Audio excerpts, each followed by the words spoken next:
नमस्कार, मी तेज बोरगरे. कोकण कट्टा न्यूज आपण पाहतोय. दापोलीमध्ये आहोत. मात्र दाभोळ दापोली मार्गावरती मागच्या वेळी जो खड्डा पडला त्यानंतर आता हा दापोली आणि खेड हा जो मुख्य महामार्ग आहे त्या महामार्गावरती हे बॅरिकेड लावण्यात आलेले आहेत आणि लोखंडी दोन ज्या सळ्या आहेत किंवा मग त्यांचा आपण एक प्लेट म्हणू तर ह्या मेन मुख्य मार्गावरती टाकण्यात आलेले आहेत.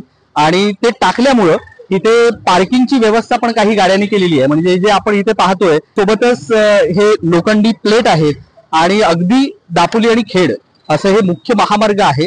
तिथली ही दृश्य आहेत. गाड्यांची रहदारी असते आणि गाड्या ये जा करत असतात आणि अपघाताचंच आमंत्रण असलेला हा मुख्य रोड आहे. आणि ज्या हे बॅरिकेड्स टाकल्यामुळं आता जी जागा त्या बॅरिकेड्समुळं किंवा मग ह्या प्लेटमुळं ह्या ठिकाणी निर्माण झालेली आहे त्या मोकळ्या जागेमध्ये ही अनधिकृत पार्किंग देखील आपण पाहतोय. म्हणजे या ठिकाणी आता दोन गाड्या लागल्यात आणि या दोन गाड्या केवळ इथे बॅरिकेड आणि इकडे दोन लोखंडी प्लेट आहेत त्याच्यामुळे लागलेले आहेत.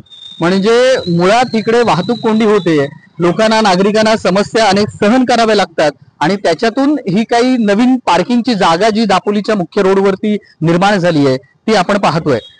PWD सार्वजनिक वाहतूक विभागाचं हे काम आहे. त्यांनी कितपत केलंय, या खड्ड्याचं काम किती केलंय, काय केलंय, कसं केलंय हे तर आपल्याला दिसत नाहीये. मात्र या खड्ड्यावरती ह्या दोन प्लेट टाकण्यात आल्यात आणि हा बॅरिकेड करण्यात आलेला आहे. महाराष्ट्र पोलीस यांचा तो बॅरिकेड आहे, तिथून बहुतेक त्यांनी ते इथे मागवलंय.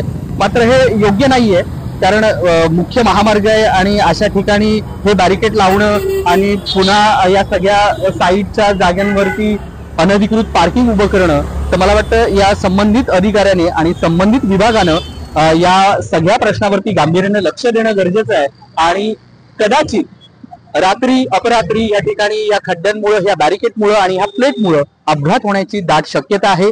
तर कोकण कट्टा न्यूजनं ही बातमी प्रसिद्ध केलेली आहे. त्याची योग्य ती विभागानं दखल घ्यावी आणि हे बॅरिकेड केलेलं आहे ते काढावं किंवा मग तिथे एक खड्डा पडलेला असेल तर तिथे सार्वजनिक बांधकाम विभागानं लक्ष द्यावं आणि तो खड्डा भरून घ्यावा. तेजस बोरगरे, कोकण कट्टा न्यूज, दापोली.